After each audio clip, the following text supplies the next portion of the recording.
It's the Tim Anderson Podcast. I'm Tim. That is my main man, Ty, over there on the other side of the screen in his palatial manor just a few miles north of me. Tyus, hello. Hey, Tim. Looking forward to this week's pod. Nobody needs to tell you it's Masters Week, so. It's Masters Week. Wow. Didn't even know that. That's going to change my whole plan here. I had a whole bunch of other stuff. No, I'm just kidding. No, it's fine. And we need it, too, quite frankly. We need it because, oh, my God, is it dreary out here in Minneapolis. And it has been for a while. The spring has been... April has been a disaster so far. I realize we're only 5 days into April, but it's awful. The weather is not looking good. It's rained all day today. It's raining all day tomorrow. It's probably going to rain-snow mix on Thursday before finally maybe clearing up here for a few days after that. But we had snow on the ground Monday. Granted, it melted by the end of the day, but it still sucks. The weather has just been terrible. And it's terrible for the mood because I want to golf. You want to golf. We all want to golf. And... it hasn't been very cooperative to this point. But I still saw some people golfing at the ponds the other day. Just, 30 degrees. It's snowing sideways, but we're still out there playing golf. I admire the hardiness of the Minnesota golfer. Same. Good for them. I'm doing okay. I have a tee time on the docket for this weekend, so that's kind of getting me through it. But yeah, the weather it's terrible. It's cold, windy, wet. It's bad. Where are you playing this weekend? I am playing the Refuge on Saturday morning. Oh, dude. We were thinking about playing the Refuge Saturday morning, but I think we're going to play the ponds. Okay. Well, I have to. I mean, I'm playing for free up there. My guys at the ponds. By the way, shout out to my guys at the ponds this year. Not sponsoring the podcast, just sponsoring me, giving me a place to work in the summertime and hang out and get some golf in and chat it up with people. It's going to be a lot of fun. But I'm looking forward to you playing the Refuge. Same company. You got to let me know how it goes up there. Yep. Looking forward to it. First round of the year. It's not the easiest course to start on, but might as well throw yourself into the Wolves' Den. My first round in the state was really bad last Saturday. Really, really bad. I can't even. It was not good. Do tell. It was not good. So we played in a 4-ball, and we had the pace of play. It was fine. Pace of play was fine because you play in a foursome on the weekends, you're going to be all right. That's the problem. Here's what I've learned. If you're going to play weekend golf, you got to get in a 4-ball. You got to get in a 3 or a 4-ball because if you get in a 2-ball on the weekends, you're waiting. It's just simple as that. Like that, you're not going to get out in front of the groups enough unless you play at 7 a.m., which is not an option in April in Minneapolis. It's just not an option right now. You got to get out and play at 11, 11:30, noon. That's the best time to get out. But if you're not in a foursome, it's gonna be a slow round. So we played in a 4-ball. It was the right move. I got out of the gates playing well. I bogeyed to start, but I didn't play badly. I 3-putted the first green, which was a bit of a harbinger for things to come, as we like to say. Played, bogeyed 2 because I hit a bad shot. But, I came back. I parred 3, parred 4, parred 5. I was in total control of my game. Was starting to make a little run. And then I bogeyed. I 3-putted another hole that wasn't very good. And, I turned it and the wind picked up. Wind got to about 20 miles an hour. And I battled. I was 4 over through 10. Or 4 over through 8. On 9, I just got to get through 9 to make the turn. And I double bogeyed 9. Double bogeyed 9, parred 10, double bogeyed 11, double bogeyed 13. It was not good. Disastrous round. And it got worse from there. That's the problem. Like, it just got worse, Ty, because I couldn't make a putt when I had to. Couldn't chip when I had to. Couldn't do anything. Just couldn't do anything. And before I knew it, I was 17 over, 18 over par, shot 90. It got away from me.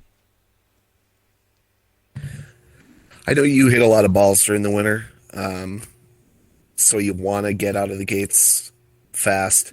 But how much stock do you put in your first couple rounds of the year? I'm not sure you can really replicate real golf. And you did play golf, but it's also vacation golf. You're playing with someone else's clubs. It's one round. How much stock do you put in your first couple rounds? I don't tend to put a lot of stock. In fact, I'm going to be playing a 2-man scramble this weekend, which isn't my favorite thing to do. Scrambles are stupid. They're stupid, but you're never going to know where you're at or how you played. No. With a scramble. Yeah.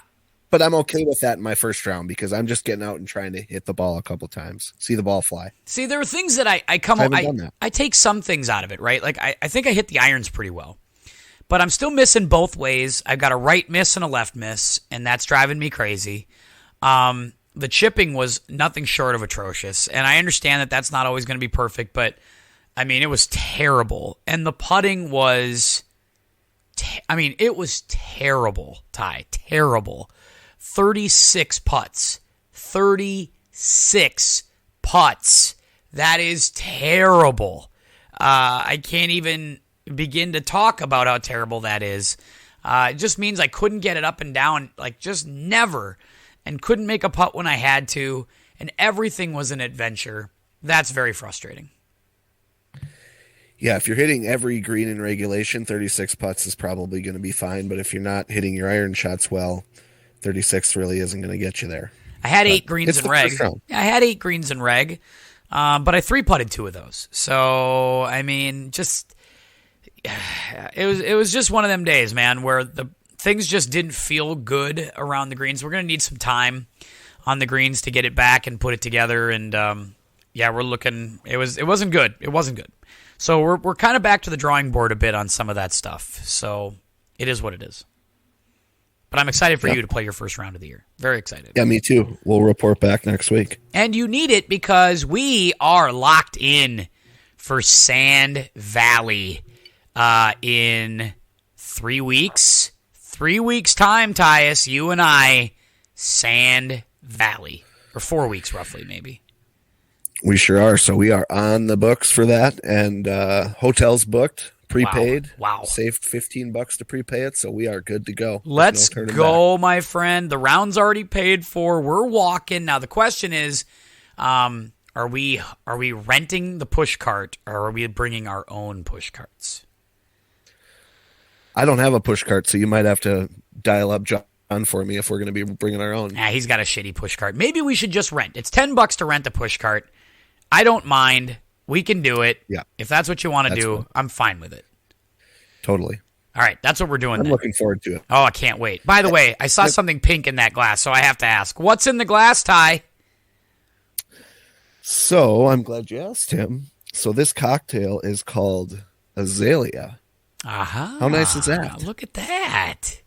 For those at home, it's 1 part lemon juice, 2 parts vodka, 1 part pineapple, and a splash of grenadine. That sounds absolutely lovely. Cheers to you. That sounds lovely right there. I'll be drinking them all weekend. That sounds great. You might have to come over and bring me like a big jug of it. Can you just drop me off just for Sunday's round? Like just drop me off a little jug. I think I'm working actually back 9 Sunday at Augusta. I plan to be working in the pro shop for that, which could be a really fun experience for me. I'm looking forward to that. It's going to be fun. We should drink a jug of those and then do a breakdown podcast. Oh God, yeah, 100%. Yeah, absolutely. I would be happy to do the podcast completely drunk. No problem at all on that one. That would be fantastic. Oh, Tyus, so good to have you back in the fold. And again, I got to start. I'll do a full mea culpa here to the listeners. I got to apologize just for the completely horrendous schedule that we've been on here at the podcast in the month of March and into April. We have meant to do more pods. I've meant to do more pods. We just haven't been able to make it all work schedule-wise. The speech coaching, the teaching. We have been in the teaching meat grinder basically for the last month and change. I mean, it's been all year. It's been 3 years. But this year especially, it's been really a grind these last month or so. And speech coaching, we had a great speech end of the speech season. And we're still coaching because we've got 11 kids in the state tournament, and we're getting them ready for that. So my schedule has been bananas. But that's no excuse. Got to get better. Got to get the pod on a little more often. So I want to thank you for bearing with me, the listeners here of the podcast. Appreciate you on the front end. Yeah, Tim, congratulations on your excellent speech season.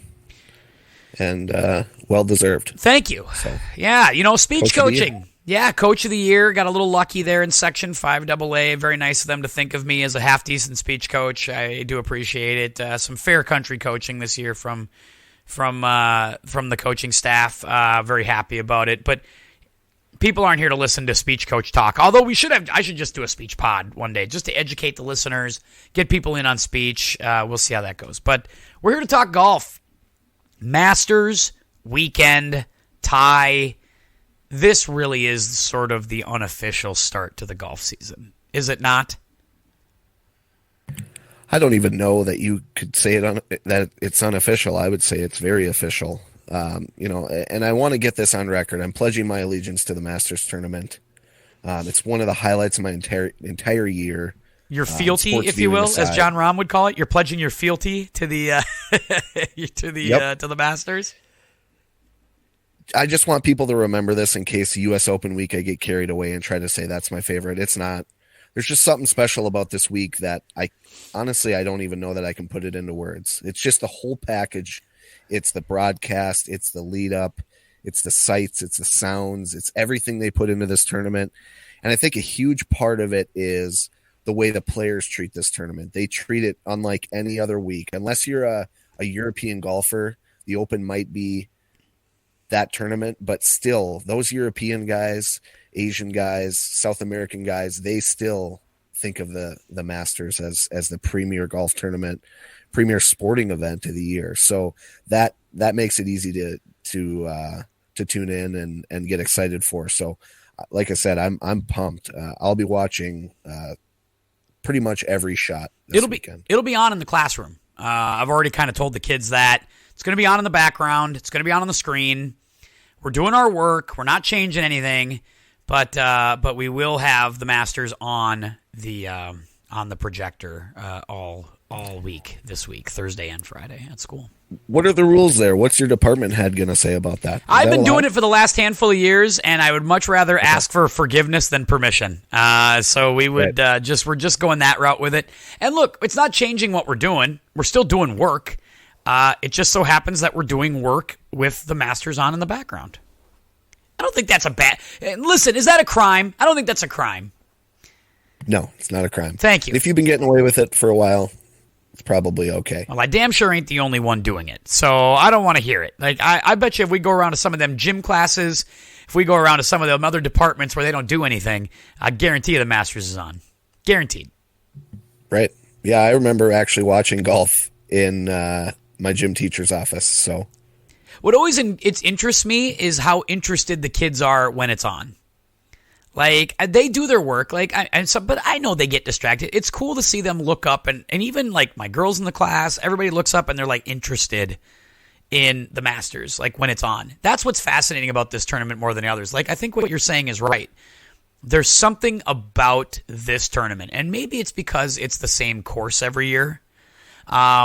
That's maybe the difference. Like, as I get older, I was a big U.S. Open guy growing up, and I still am. But I think I've turned into a Masters and the Open guy. Like, I love the Open, especially this year at St. Andrews is going to be awesome. I love the Open because I love the morning. I love the links. I love the dreariness. I love the wind and the rain.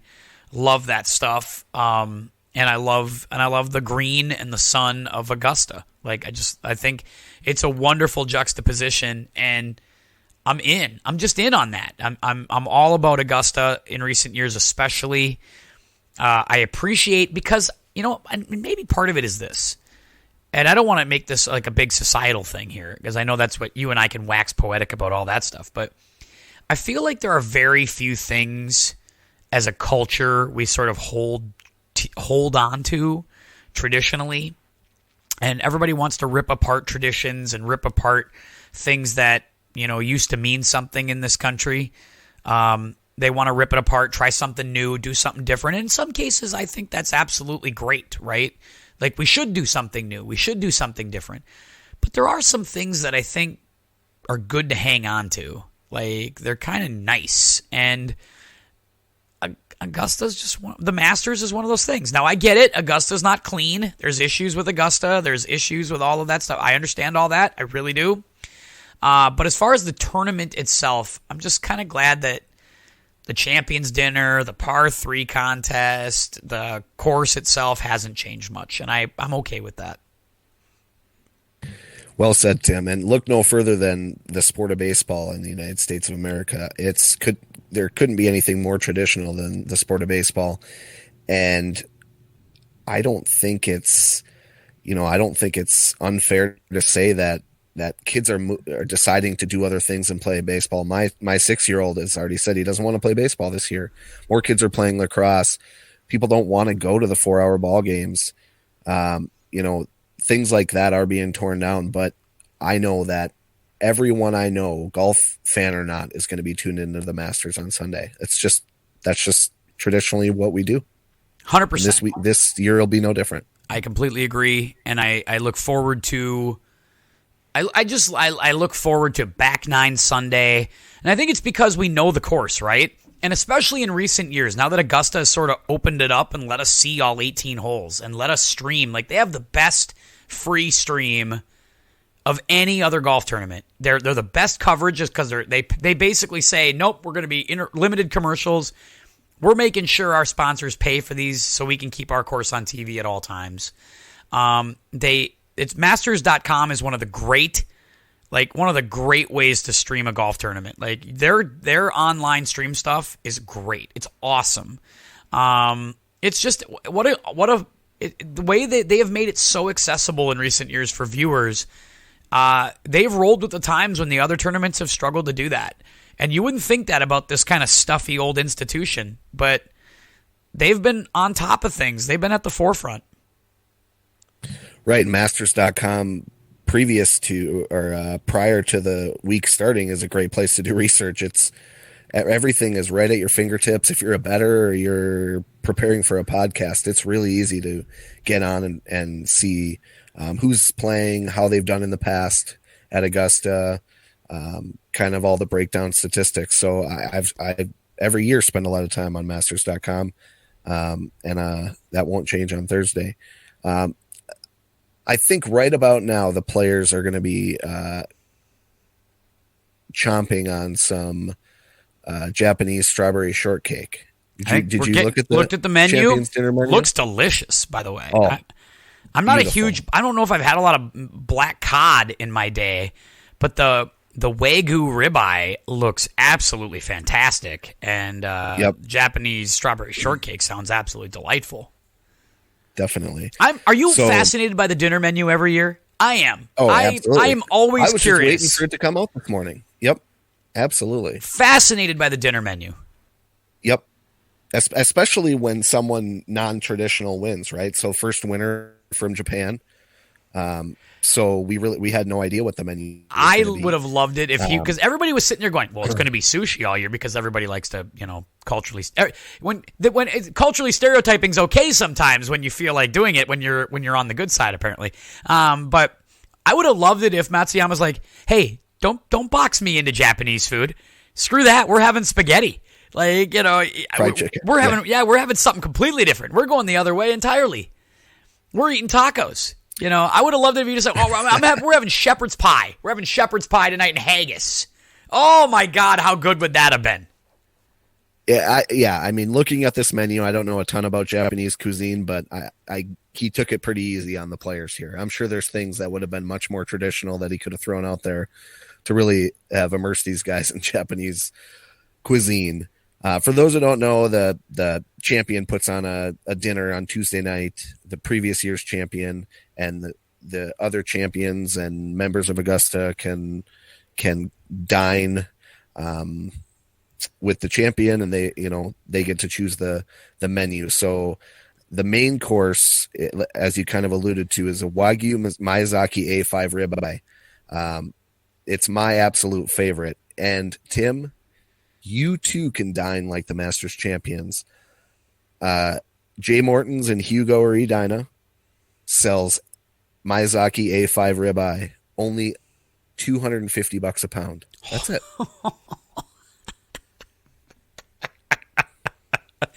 I'm assuming you're picking that up for us the next time around, right? Then, because that's nothing for you.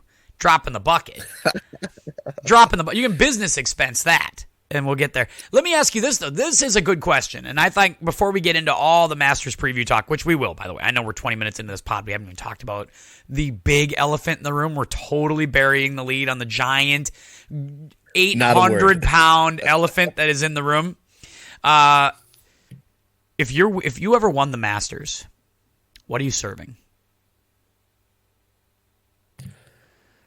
I hate to cop out, but I might do an A5 ribeye. No, stop that. No, you're not. No, you're not. You're such a liar. You've eaten it once in your life. Well, if it's not on my dime. Exactly. Well, yeah, I guess. But. It's the best thing you could okay, I'll go a little bit deeper and I'll say olive A5 Wagyu. Okay. What about an appetizer? Because you got to do an app, and you got to serve it. We'll assume you'll serve it with some potatoes or some kind of dish like that. But what's the appetizer? What's the dessert? I'm going to do just a delicious, crispy, has to be flats, only flats, but dry rub chicken wing. Oh, that sounds lovely. That sounds absolutely lovely. It really does. And then creme brulee for dessert. Ooh, yeah, no question. I like that. That's very good. Well, I know I'm going cheesecake for dessert. I know that. I'm going to go with some kind of cheesecake for dessert. I'm forcing that down Ty's throat. Or I'm going with a very moist, like lava cake of some sort. Or actually, hang on. I've got it. Because I know how to make us all happy here. The cookie in the skillet with ice cream. So like a chocolate chip cookie thing, like a cookie pizza with the ice cream in the skillet thing. Yep. Is that a winner? The most popular. All right, that's the winner. That's the winner on dessert.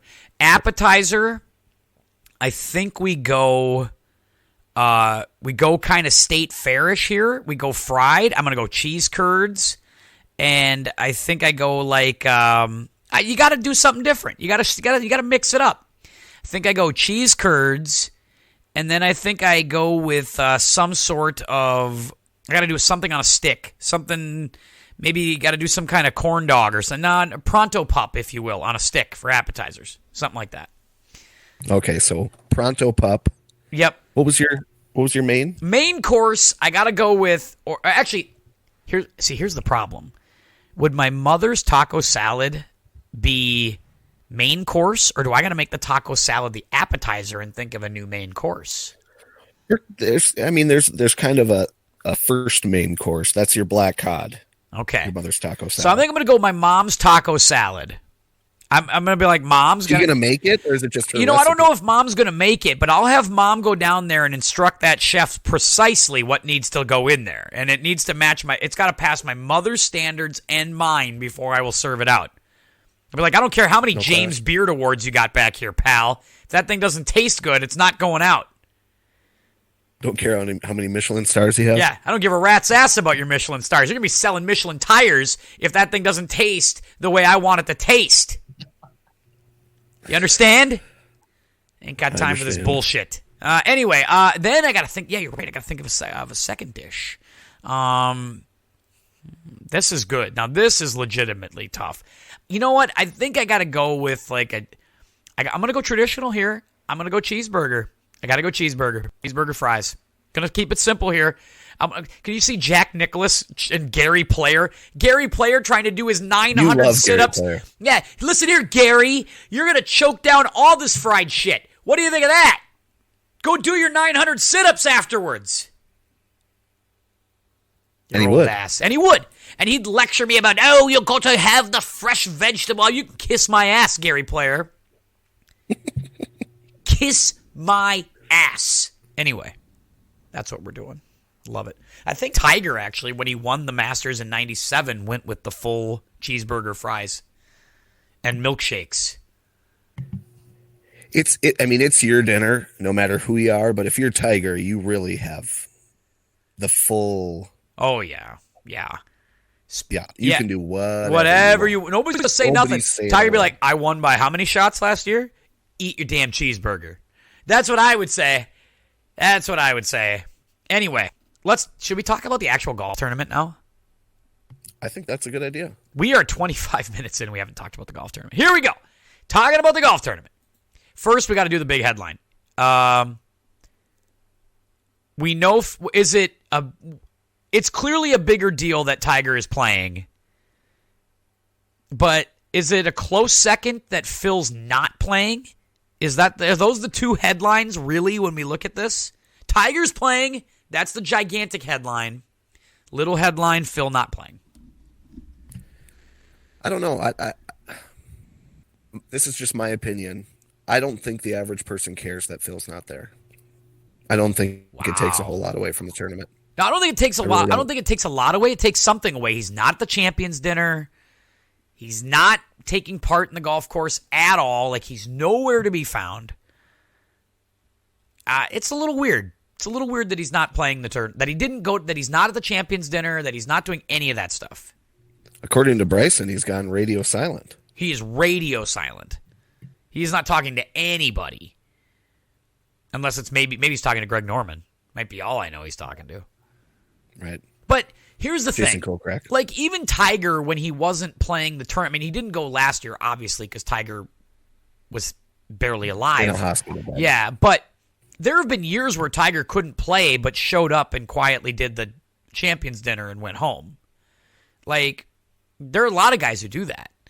I'm a little surprised. I'm not surprised Phil didn't go to the champions dinner, but I think the fact that nobody's heard from him, and the fact that he is not involved in any of these ceremonial things, and he's such a part of the fabric of the tournament, I think Fred Ridley, when he sits down for his thing tomorrow, is going to have a lot of questions about Phil. And we'll find out more then.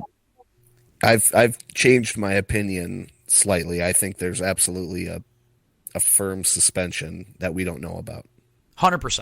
I completely agree. There's got to be a conversation that Fred Ridley and Jay Monahan said, hey, we'll see at the U.S. Open, maybe. Or we'll see at the PGA Championship, maybe. But keep your damn mouth shut, be contrite, make a big full apology when you come back, and then we'll move on. And then you can defend your title at wherever the hell they're playing the PGA this year. Oh, Southern Hills, I think, is where they're playing it. Southern Hills. So there you go. But is Tiger playing, though? Tiger playing, that is the A, B, C, D, and E headline. Am I right? Absolutely. Did you see the crowds following him and JT? Good God. 20,000 people. Looked like back nine Sunday. It was crazy.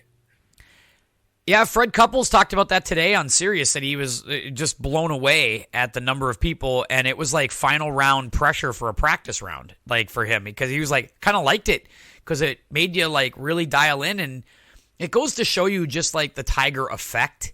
Like, I think when Tiger plays a bad round, it is put in such a different light than everybody else. Like, so many guys can go out and shoot 75 in total obscurity, and Tiger cannot, because he is surrounded by people from the minute he shows up to the minute he leaves. So, question for you. So I turned on the broadcast today, and you can probably guess it was just following Tiger around. Tiger Fest. Yeah, Golf Channel is all in on Tiger. They showed every single shot. Did not take their eyes off him the second he walked out of the clubhouse. It's a Tiger-gasm on Golf Channel right now. Like, Rich Lerner is a mess. He could have had like a 10-foot invisible string hooked up to him that was tied to JT, because he never. Who's following who around? It kind of looked like Tiger was following JT around. They were practicing in unison. If I was first of all, if nobody's following JT around, like JT is following Tiger, he is jock sniffing greatness because he needs all the help he can get. Like, he is having. I mean, you want to talk about a guy he's got his one major, happy for you. JT stinks in majors, and if I was him, I'd be sticking to Tiger like glue to try to learn anything I possibly could. And he has really gotten himself into that game with Tiger and Fred, and it's like, because John Rahm talked about this today, like, I've tried 5 different times to get advice from Tiger, and I can't get him to return a phone call, and JT's hanging out with him. Yeah, they seem to be best buds. That's what I'm saying. Is it kind of seems like Tiger wants to be best buds with JT. Thick And as JT was thieves. front row at when he was he inducted into the Yeah. Golf Hall of Fame recently or whatever, Yeah, and yeah. JT was sitting front row. And him and Rory are thick too, like just thick as thieves with JT and Rory. And I thought Bryson and him had a good relationship. I don't know if it's still that way, but it's interesting how Tiger is let into the inner circle, and there's a lot of guys that are begging to get in that circle and can't get in. It's just crazy. I want to know how JT got in that game. I want to know. Right. So Tiger playing. Excited, nervous, optimistic. How do you gauge this? You're saying about my emotions? Yeah, your emotions. Or his? I think we know he's ready to play. I feel like, he was downright confident in the press conference today. They asked him, Yeah. do you think you can win? Yep, I sure do. Like, there's nothing wrong with the golf swing. It's just about can I walk or not. Yep. That is confidence. And I half expected him to walk in and say, yeah, guys, I have no idea if I'm playing. I have no idea. And even if I tee off on Thursday, I don't know if I can finish 3 holes. I'm going to do my best. But yeah, it was stark opposite to that. I did watch Tiger's full presser today. I did too. And maybe you dismiss it as, nerves or whatever. Not that he's nervous or it's new to him to be in front of cameras, but he doesn't like the limelight. He doesn't like doing pressers. He's not Rory. He's not Justin Thomas. He kind of seemed to mumble a lot and misunderstood a couple of the simple questions that were being asked and answered them not with what was being asked. Does it make you further think there's something going on that we don't know about? The DUI arrest, the accident. I just think there's something more going on, and I'm not talking anything about golf. I'm not talking anything about his chances this week. I'm just saying when I see him stand up there and he can't really string sentences together all that well, and he's mumbling, I don't know. I hope there's nothing going on there. Well, that's an interesting observation you make. I guess I didn't get that vibe. He always looks tired. But I think that's just like his life. Like he's 46 going on like 66. I do wonder about that a little bit. I'm with you in the sense that there's still so much regarding the accident that somebody needs to. Nobody's going to answer for it apparently, but somebody's got to answer for it. Like there's still questions about why like nobody is bothered to say he was asleep at the wheel or anything like that. But when you're at 98% acceleration at the time of impact and you're going through, it's like that is. That's not swerving to hit chickens or to miss chickens or to hit deer. At 7 o'clock in the morning. At 7 o'clock in the morning. So, there are things there. I'm not saying that that's not nothing. Like if we played our classic game of something or nothing. I don't think that's nothing. But at the same time, I didn't get the vibe of the mumbly kind of. I didn't get that today. I do know this about Tiger. Watching as many press conferences of his as I have over the years, he does not answer the questions he doesn't want to answer. Like, if he's not interested in that question, he will kind of move. He'll figure out a way to reshape it, reframe it. And let's be clear. The media folks, a couple guys threw him some tough questions, but by and large, those were softballs being thrown at him. They were giving him a standing ovation after the thing was over. The media is just, they're so pro-Tiger, and they're loving up Tiger like crazy. They were practically spooning with him up there. They didn't ask him one tough question. Not one. And I didn't expect them to. I didn't expect him to. Flip that around, though, and make that Phil much different. That would have been a much different press room, and I would have paid a lot of money to be there. So I don't know. I don't get much. I don't see it. But I'm not saying it's nothing. But I got a much more confident, I don't want to say cocky Tiger, but I got a confident Tiger that believes that, hey, I'm hurting. I'm going to be hurting, but I'm playing. And I'm in on that. That's not a Tiger we were listening to a year ago, 2 years ago. Even the one before the accident was kind of like, I don't know about my back. I don't know. There are days where it doesn't feel right, and there's days it's just going to suck. And it's like, I thought he was hedging a lot more 2 years ago than he hedged today. I didn't think he hedged very much. Right. Yeah, no, I agree with that. And that's a good point, that he does dictate the questions that he's going to answer, and he'll take it in the direction he wants to, and he knows that they're probably not going to hammer him on it and ask follow-ups. Well, he won't let them ask follow-ups. And the one thing about Augusta, they pretty much, they can put the wraps on anything in that room, but he'll shut it down. If he doesn't want to answer it, he won't.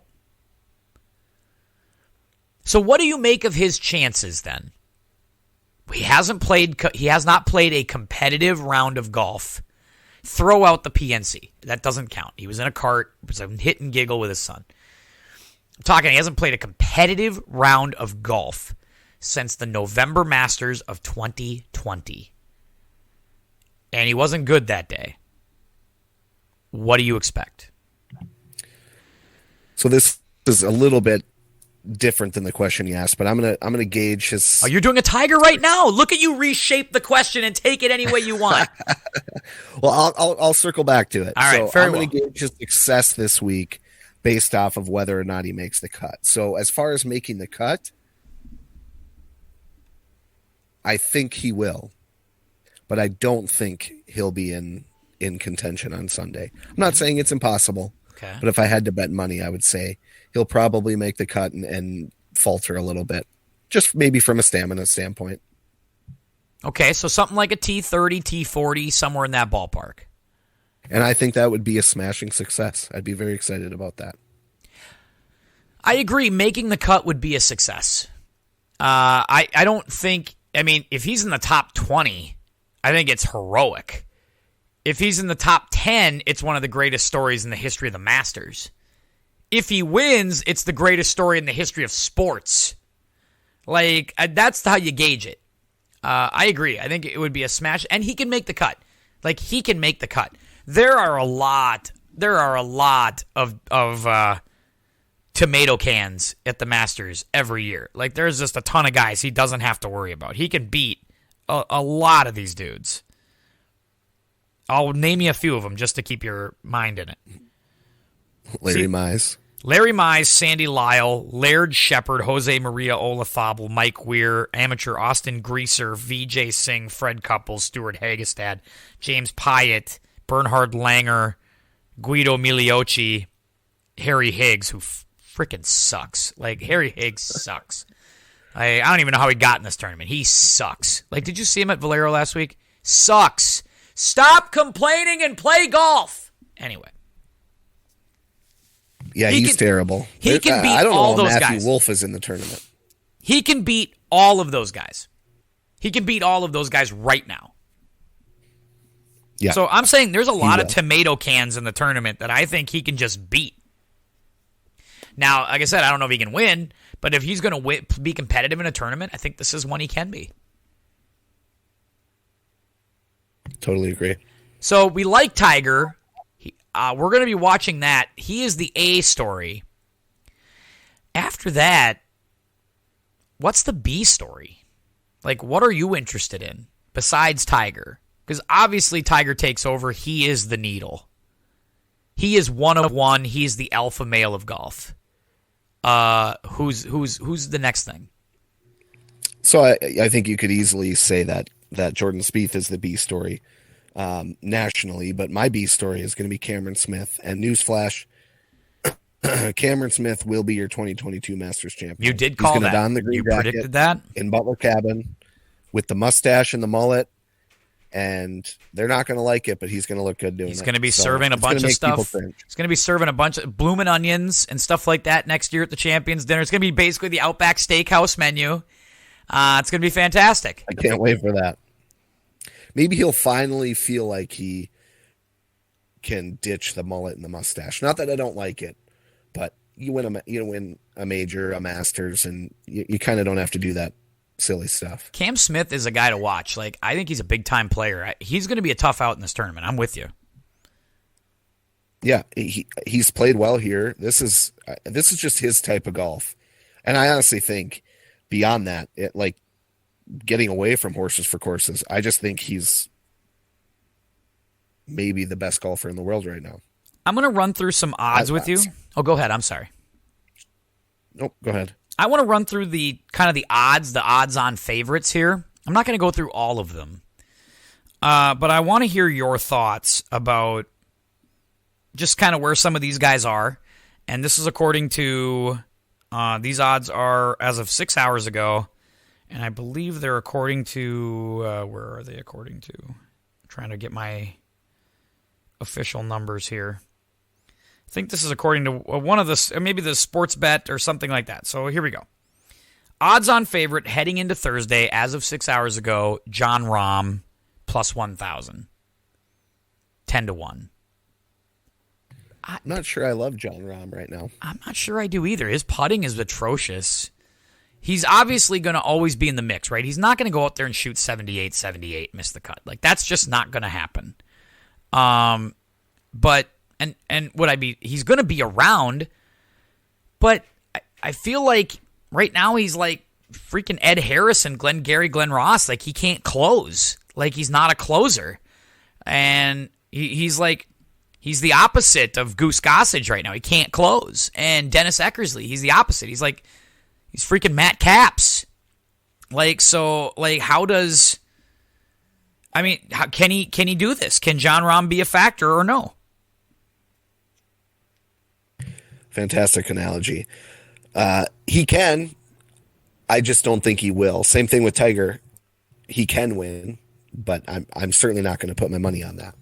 Certainly not. Jon Rahm's in the same category. Do we think Jon Rahm has? We're gonna steal a bit. I think a little bit from the no laying up guys and say who's not winning out of the big name guys. Like, we'll do that in a few minutes. But let me run through a few other guys.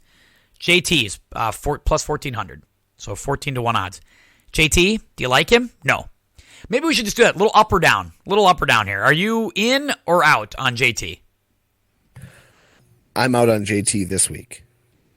I am too. At Augusta. I'm in a wait and see mode on JT. I'm in a prove it mode. I know he's won a major. I need to see it. Prove it. You need to prove it to me now. I think that his stock is improving, but not necessarily at this tournament. So haven't seen it yet from him here. DJ and Cam Smith are both plus 16, and Scheffler, and the number one player in the world is plus 1,600, 16-1 odds. Scheffler, DJ, Smith. Buying all three? 2 out of 3? 1 out of 3? Who you buying? Who you selling?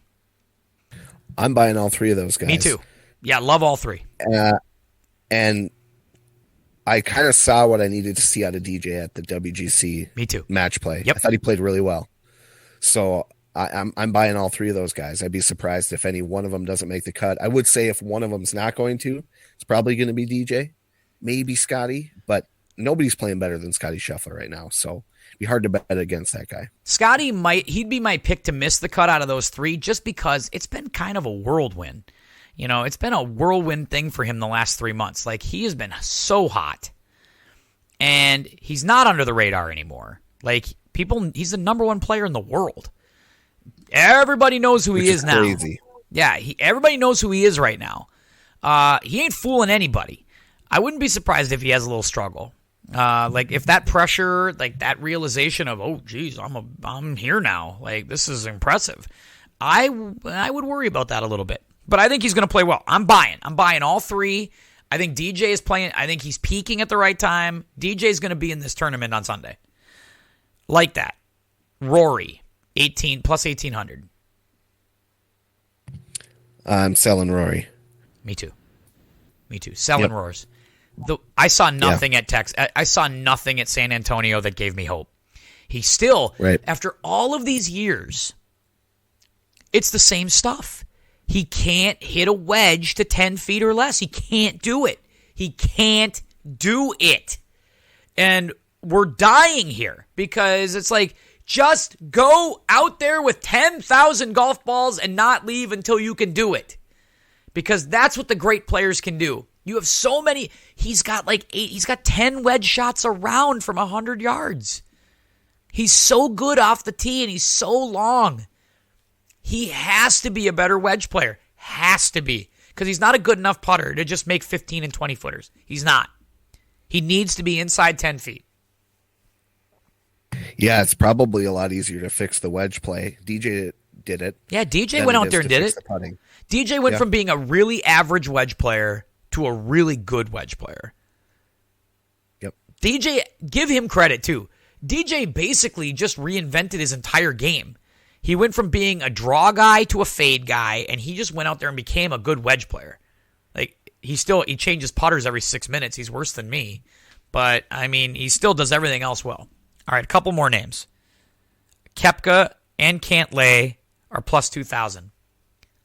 I like both guys. I definitely like Koepka. I'm not sure about Cantlay. I'm just not sure that he's in form right now, but I'm definitely buying Koepka. Probably selling Cantlay.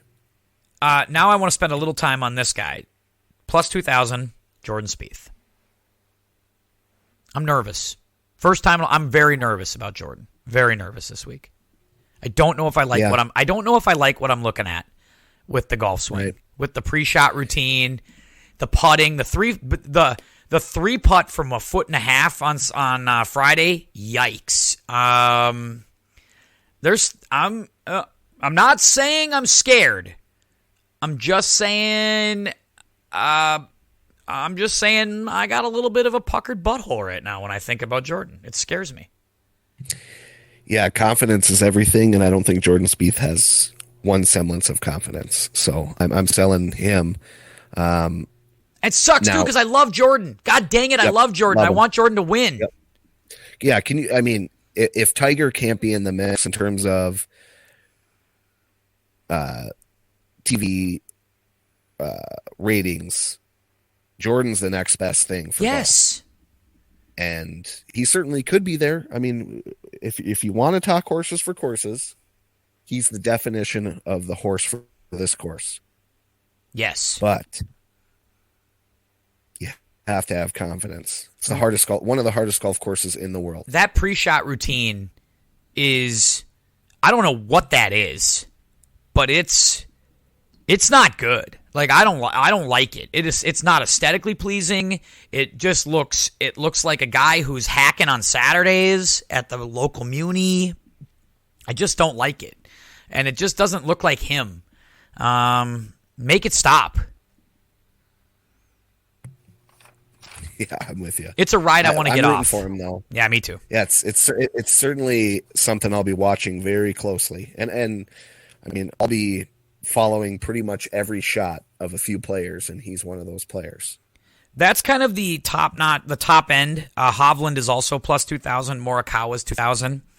I think it kind of cuts off pretty sharp after Schauffele at 22 and Zalatoris at 2,800. After that, there's some good players after that, and there's some good value, but the odds get kind of long. Out of the players that are after that, who interests you? The long shot kind of dark horse names. Who interests you a little bit? Well, I'm a little afraid to get too much into that because I don't want to. Oh, you don't want to hurt your segment? All right, we can hold off. Where do you want to go? Well, I don't want to spoiler alert my picks, but a guy who played really well here last year that probably has pretty steep odds would be Corey Connors. I like him this week. Corey Connors is plus 4,000. Yep, I like Joaquin Niemann. I think Joaquin Niemann has played well the last few weeks. I did like Joaquin Niemann until I saw he was paired with Woods and Oosthuizen. Yep. But you never know. You do play up or down to your competition. So fair. Very fair. Very fair. DeChambeau's plus 3,500. Did he ditch the Hogan hat? He might have ditched the Hogan hat. I wonder if that was a Saudi rule.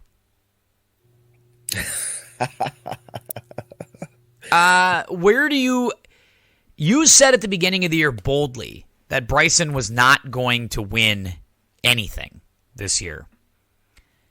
You're looking pretty wise right now. Like, it doesn't look good at all. Like, Yeah, nothing his looks stock good. his stock is trending down. Plummeting. Now this is this is the part of the year where these types of guys are going to care, and you could see different golf out of them, but there's really nothing to look at with Bryson and be optimistic. So yeah, I another guy I wouldn't put a single dime on. Some other guys that seem like interesting value. Obviously, Oosthuizen's plus 4,000. I got my eye on that. Tiger's plus 5,000. I'm interested in that. I'm interested in Leishman at plus 5,000. I also like Billy Ho at 5,500. There's some value down in the late end of this in this Masters. If you're betting and you want to throw $10 on somebody, like, you could do worse than plus 5,500 on Billy Horschel right now, or 5,000 on Mark Leishman. Like, I don't hate that at all. Oh, Leash is a guy who plays well at majors, so plays well when par is a good score. So where do you? So now where do you go from here? Like, anything else we want to hit on real quick before we get into some picks, or what do you want to hit on? Yeah, so I have one question for you. I was perusing through FedEx Cup rankings, and I came across a name that really surprised me. It's not a name that you'd be unfamiliar with, but I did a little bit of a dive. It's not really Masters related, although he will be playing at the Masters. He's having a really good season quietly. Yeah. I mean, is it a name you could see on the leaderboard this week? Russell Henley. Interesting. He's top 10 in the FedEx Cup rankings. Yeah. It's interesting. I feel like there are a few guys that are kind of flying under the radar, and they're playing good golf. Like, Tom Hoagie's he's having a really good season. I'm not saying Tom Hoagie's winning the Masters here or anything, but, like, would you be surprised if Tom Hoagie's in the top 15? Would you be surprised if Russell Henley's in the top 15? Would you be surprised if Sam Burns is in the top 5 in this tournament? Those guys are, like, not household names, but if you're asking me who's playing the best golf on the tour right now besides Scotty Scheffler, it's those three guys. It's Henley, Hoagie, and Billy Ho is playing well too, but Sam Burns. And Sam Burns. Sam Burns is awesome. He's won 3 times in the last 12 months. There's a lot of guys. But yeah, you're right. Russell Henley, he's got all the tools. He's just not consistent enough. But he's played well this year. I don't think he's going to win because I don't know if he's got enough to win here. And you got to be a bit of, I mean, Charlotte, you can get if the conditions change, then anything's possible. But if all things are equal, you kind of got to be a thoroughbred to win here. The Trevor Immelman, Zach Johnson, Charles Schwartzel days, those days are gone. Like, those, you can't be, unless the conditions are so radically different. Like, cold weather comes in, or rain comes in and it evens out the golf course, or wind picks up on the big guys and it changes the draw. Or the odds-on leader puts the ball in the water 3 times on hole number 12. Right? Yes. That qualifies. Danny Willett? Yeah, that qualifies. You need stuff like that to go right to win. But other than that, thoroughbreds win this thing. Like, and Henley, I don't think is that. I think he's a really good player who's playing really well, who is not going to win this golf tournament. But he could be in the top 20, top 15. It's just not a golf course that you roll out of bed and feeling lucky and shoot your best round. I mean, you have to be one of the best golfers in the world to shoot good scores here. There's too many tests on this golf course to fake it. So before we jump into the picks, I do want to ask you a few questions. I want to do the Tim, the Golf Encyclopedia bit, test your knowledge. Let's do it. The theme today is very obvious. It's the Masters. I'm gonna take it easy on you here. I'm gonna give you 3 players, and you try to guess their best Masters finish in terms of position, multiple choice style. Okay, because I like it. Okay? Thanks, I appreciate that. Thank you. First guy, Kevin Na. So multiple choice. His best Masters finish, is it A, T12, B, T32, or C, T46? So 12, 32, 46. I'm going to say T12. Not because I think he's been in the mix a lot, but he's a good enough putter. And he can hit a lot of different shots. So I'll say T12. He's a sneaky guy, but I wouldn't be surprised if it's not that. But I'm going to say T12. The answer is T12, which he has amazingly done 3 times. 2012, 2015, and 2021. There are enough holes, like he can play a little slingy draw.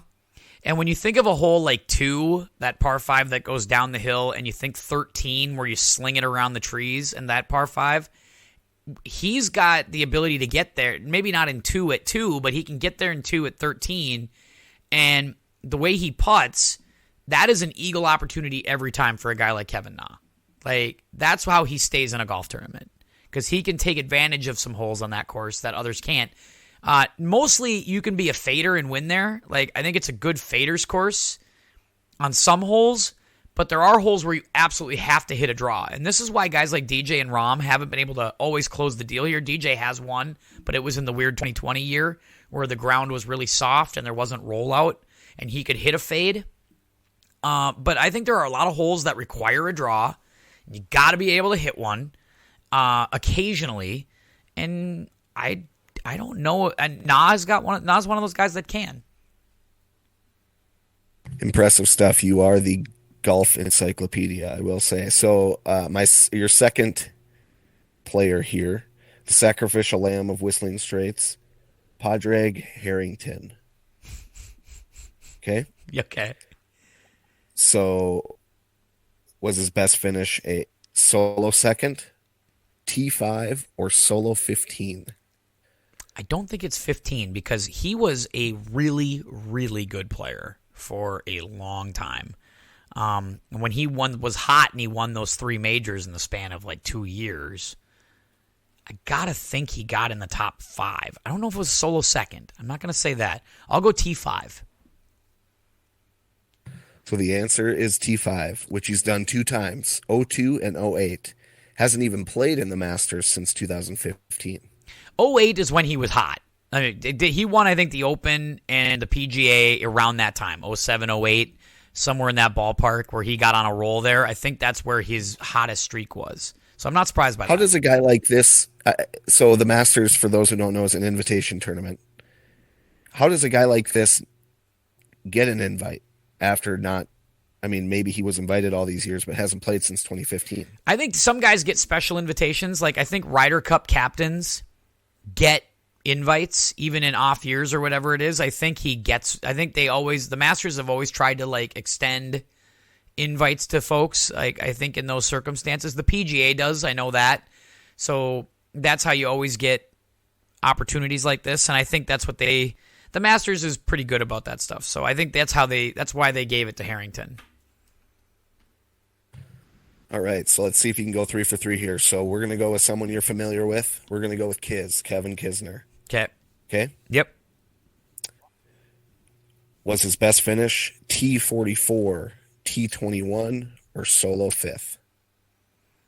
This is not a... You know what? 44, 21, 5. I don't think this is a Kisner. I think it actually... There's things about it that make me think it could be a Kisner golf course. I don't think he's long enough here. Like, I think that's his problem. Like, he can hit a draw, he can hit a fade, he can putt. So you would think he could get in the top 5. I don't know if he's played here enough, and I don't know if he's long enough. So I'm going to take, what was my third option? Or what was, so it was T5, T45. 44, 21, or 5. I'm going to say T21. So the answer is T21 in 2019. So he's played in the Masters 6 times. He's made 4 cuts, but hasn't made the cut in his last 2 trips. This speaks to his quote last year where they said, why play these tournaments that you know you can't win at? He's like, well, 20th pays pretty well. And so that's the whole point right here is he's there to make money. T20, T15, don't matter. He's there to cash a check. Right. So I'm bringing this one back because I had so much fun with it last year. I'm going to tell you the name of the hole, and you have to tell me what hole it is. Okay? All right. I'll try my best. So for those who don't know, every hole at Augusta National has a name, and I believe they're all names of flowers. I think so. Flowers or or trees. plants, Or trees. Yeah. Yep. So we're going to start you off with Golden Bell. Golden Bell. I And I'll feel give like you a that's hint if one you of the can't par figure it threes, right? I feel like that's on the front side and it's one of the par threes. Don't you feel like it's... So you got half the equation. I'll say Spieth knows this hole pretty well. Oh, is this 12? This is 12. Oh, it's 12, so it's amen. So it's, I knew it was a par three, but it's in the amen corner. Okay. Yeah. Yep. Yep. So Golden Bell is number 12, 155-yard par three. That's where Spieth put the ball Jordan in the has drink. to... Was it how many three times does Jordan wake up in the middle of the night? Like, do you think during the course of a year thinking about the 12th? It could be every night. Like when he's in the bathroom and you're running through your thoughts when you sit on the toilet and you're going through YouTube and you're going through your phone. Like, especially around this time of year. Like, he's just in his hotel room and he's just hanging out and he's on his phone in the bathroom, which people do. Don't act like people don't. Don't give me that look on the other side of the screen, Ty, like you don't do that. Please, give me a break. How many times do you think he comes across that video or a link to that or a conversation with that coming up? Like, I got to assume, like, that would be... I could not do that. I'm going to guess the people in his circle try not to talk too much about it, but I wonder if Facebook Facebook puts weird stuff in front of you. Yeah. Like, Facebook loves to show me insurance agents. Like, I'm in the market for switching insurance agents. Like moving away from your own self. They like to show Jordan Spieth like articles about himself. It's possible. Okay, give me another one. Okay, so Golden Bell is the 12th hole. Yep. So we got two more. So number 2, Nandina. Nandina. Nandina. Nandina. This is on the front 9, right? I think this is. No, it's not. It's on the back. It's on the back. I'm going to say this is 10. So it's an uphill hole with the iconic nervy narrow tee shot through the trees. Oh, is it 11? That's 17. 17 is Nandina. Okay. Yep. The 17 is the one. I feel like 17, if there's a hole that's very forgettable at Augusta. But the tee shot isn't. The tee shot, well, I mean, the tee shot's not, it's not, but I mean, the hole is pretty. You think about the murderer's row that the back 9 is at 11, 12, 13. 14's kind of nondescript, but then you got the 15 par 5. The 16 is the par 3, where everybody makes a hole in one on Sunday, it seems like. And then you got 18, which is through the chute of trees. Very famous tee shot. Like, there are so many good holes. Like 14 and 17, I think I think they get lost on the back 9. Right. So Nandina means heavenly bamboo, which is a good luck symbol in Japanese culture. So Matt's probably liked it. Matsuyama probably made birdie there. There's that. There you go. So last one here, Redbud. Redbud. I feel like this has to be front 9. Right? No, this is still back 9, huh? Okay, this is 16 or 15. Yep. 16. It's 16, the par 3. Okay. Yep. So a redbud actually blooms pink, not red. That's hole number 16. I know Azalea's 13. I got to look at the name again. 16 is your classic. Any shot on the green is good. Especially when they have that funnel pin on Sunday. Because, I mean, right. There's always a hole-in-one chance there. Obviously, we have the very famous Tiger shot in 2019 where he sticks it to about 6 inches. I mean, that's pretty. It's a pretty cool hole. It's a really cool hole with a big, and that's where Zalatoris or whoever it was threw it in the water last year. Schauffele threw it in the water last year. Like, what are you doing? Like, that was insane. 170-yard front. I mean, these guys can hit an 8 that far. Schauffele I think it was into the wind. It's like, they talk about, he's not afraid to go low. Oh, he's not afraid to go low. He's afraid to go low. Like, Xander is afraid to go. I'm afraid to go low. I can't. He can't either. Is it shit or get off the pod totally time for Xander? Like, is it time to, like, shit or get off the pod for Xander? Like, you got to go now? Yeah. Yep. Come on, I think Xander. We're there. The gold medal doesn't count. I need you to win this thing. Come on now. Stop it. I agree. Doesn't count. All right. Should we get to the picks? Let's do it. Let's get to the picks. I love my picks. Oh, okay. All right. Remember, I have a lead now. After riding the Scotty Scheffler train, I have taken the lead in the race here. But I'm going to let you go first. You're my guest. I appreciate it, Tim. So with my first pick, I wasted no time. Spent $11,200 on Cam Smith. I, too, took Cam Smith. Yeah. Yeah. I knew you would. I think we're going to have another double up. You think we're going to have some double ups here? Cam Smith. We're going to have 2 double ups. All right. I also took Cam Smith. So let's just throw those out right now. You and I both take Cam Smith. We like Cam Smith. So Cam Smith doesn't count this week. So we both can root for Cam Smith. I looked at Hideki Matsuyama, but I just wimped out with the neck injury. The WDs are scary. Yeah, I don't know if he's got it here. Yeah. No, I'm with you there. I can't take him. All right, who do you got then? All right, second pick for $10,000. I went with the guy who you probably maybe would have been your last choice. He's playing with Tiger, and I just think that elevates the game and helps him make the cut. I went with Joaquin Niemann. Yeah, see, I don't think it's going to bother Oosthuizen, but I wonder about Joaquin Niemann. I mean, has he seen an audience quite like that? Like, I don't know if he knows what he's getting into on Thursday morning if Tiger's there and he tees it up and Tiger's feeling good, especially if Tiger gets off to a good start. Like, if he plays 2-3 under par in round 1, Tiger does, and the crowd's following him and it's 20,000 and they're 10 deep, that stuff scares a golfer. I wonder about Niemann. This is proof that the Masters didn't wait around for Tiger's decision before they started to put together, because it's not as marquee of a matchup as you would have thought. Yeah, Niemann and Oosthuizen I think they is kind interesting. of threw him in where they could. You know what's funny? Fred Couples said today on his radio show, I just heard it on my way in, that he has never played a competitive round with Tiger. Never once been paired in a competitive round with Tiger Woods.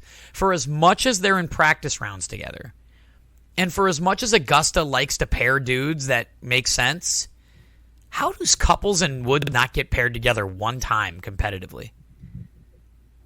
That doesn't make sense to me. You would think just final pairing on Sunday, it would happen. Well, early at least in Tiger's career. Like, you would have thought sometime in 96, 97, they would have crossed paths in a round. Like, you would have just thought that. It's interesting. Yeah. I'm surprised by that. All right. Same. I do not have Joaquin Niemann, so you get to keep him. I am taking the number 1 player in the world, Scotty Scheffler. I'm going to ride the hot. You got to ride the hot hand until he's not hot anymore. So this could be the week where he's not hot, but until further notice, I gotta stay with him. Got to stay with him. I think he's going to play well. I hope he plays well. Yeah, I looked at Scotty, and honestly, with needing to make up a little bit of ground on you, I couldn't take the risk that you were going to have him too. So I did pass on Scotty, but that's not a bad pick. All right. After that, though, I'm taking some chances a little bit. Taking some chances after this. So where are you going now? Well, I am not taking chances. I went $10,900. I thought it was pretty good value. Thought he played well at the Dell WGC. I went with Brooks Koepka. Did not take Brooks Koepka this week. But I did take a guy that also played well at the WGC, and I feel like is playing well, and feels like a sneaky little pick this week. I'm taking the pride of the Gophers, Erik van Rooyen. Stash and all, joggers and all, which, by the way, the joggers got to go. Like, that is an absolute disgrace. Like, he looks terrible. Please wear some regular pants. Please wear some regular pants. It's Augusta. Yeah, wear regular pants. I want somebody at Augusta to stand up and say, no, you're not going out in those pants. Put on some pants. If there was any place that would happen, it would be Augusta. You're right. So I hope you're not too much in love with Erik van Rooyen. I just thought it was too good a value. I took Erik van Rooyen for $8,000. Wow. So gutty. All right. So that was your 4th pick. You took Erik van Rooyen. All right. Right. I took Sam Burns with my 4th pick. I went back up to the top and I grabbed Sam Burns. I think Sam Burns is playing great golf. I can't get away from him. I like Sam Burns. It's funny you should say that. I'm going to punch you right in the throat. I cannot believe you did that. Oh, my God. So this is the second one I was talking about earlier that I knew you were going to like. $10,400. I do think that's pricey for Burns, but I had the money left on the way back, and he's just too good of a player to pass up. Yeah, so we'll see if this is coming out party. You're allowed to spend money on. You're allowed to spend money on Burns when you can get Van Rooyen at a good value, and you can get some of these other guys pretty cheap. All right, so official: no Cam Smith, no Eric Van Rooyen, no Sam Burns this week. You and I. All right, I took. Right. I don't think our next one is going to be the same. I took a former champion with my 5th pick, and I'm going to hope that he's ready to kind of get back into the swing of this because he's been weird since all the stuff the last couple of years. I'm taking Patrick Reed here to hopefully figure something out. Yeah, that's a guy I don't like a whole lot this week. I think his stock is probably trending down. I'm not sure he has a whole lot, but he's also a guy who. But he's young still. He's not old. Shocked. Yeah, he is. Yeah, no, I wouldn't be shocked if he played well. He's just I'm probably out on him this week, but yeah, we'll see. All right, your last guy certainly could play well. Your last guy. So my last pick, I had $9,300. Played really well here last year. I remember No Laying Up podcast had an analytics guy on. Said that this guy was statistically the second best player at the Masters and was the number 1 putter. Corey Connors, the Canadian. Wow. He is hitting the ball. He's a good ball striker. He's good. He's a good player. He's a very good player. And I think it's a matter of time before he wins again. I just don't think it's going to be here. My 6th pick, I'm just going to take a guy only because I like watching him. And he's a little hit and miss, but he's been competitive at times. Harry Higgs. Absolutely not. Lord Tyrrell Hatton. I'm going to take Tyrrell Hatton with my last pick. I think Tyrrell Hatton's a good player. I think he's a world-class player. It's just about putting it all together. And I think this is the kind of course a guy like Tyrrell Hatton can win on. Yeah, that's certainly the rumor mill. I never seem to see it, but. No, I'm with you. It's weird. It doesn't happen. He doesn't win enough. I agree with you there. For a guy who is as world-class as I think he is, it's kind of the Tommy Fleetwood thing, right? At some point, you got to win one of these. If you want to be a world-class player and you want to be talked about as one of the world-class guys, you do have to win a big-time event. Matsuyama was in that same boat for a long time, right? We were waiting for Matsuyama to break through. He broke through, and he's won 3 times since. When you can win a world-class event, it changes everything. I mean, it changes the way we look at you completely. And he needs to win one of these. Yep, so totally I'm with you there. So right. Okay, so the 3 I'm watching, to recap: Hatton, Reed, Scheffler. You're watching Neiman, Koepka, Corey Connors. I kind of like your 3 over mine, to be honest with you. I do. I like your 3 over mine. Oh, Tyus, I cannot wait to watch this. You and I are going to have to come back next week. Not because we care about the freaking Heritage or Harbor, although I like Harbortown. I do like Harbortown. It's a fun tournament after the Masters. I do too. We're definitely going to talk about it, but we're definitely going to be back next week because we got to break this down. We're going to have to talk about the Masters top to bottom, winners, losers, surprises, disappointments, all of that stuff. We're going to break it all down next week. Tyus, I cannot wait. Cannot wait to see what you're drinking next week, and I'll be waiting for my pitcher or my jug of Azalea. That would be great if you could bring that over. In fact, I could use some. I could use some right now. So if you could bring that, that would be terrific. So that'll do it for the pod this week. Enjoy the Masters, everybody. I cannot wait to get back at it next week. Thank you again for your patience. I know we're going to have some draft coverage soon. Can't wait to get back into that with Ryan, get Zach in here as well. Although Zach's in the meat grinder now coaching softball. So we'll try to get everybody in here as soon as we can and have some fun with it all. So until next time, for Ty, this is Tim saying keep your head up, and we'll see you.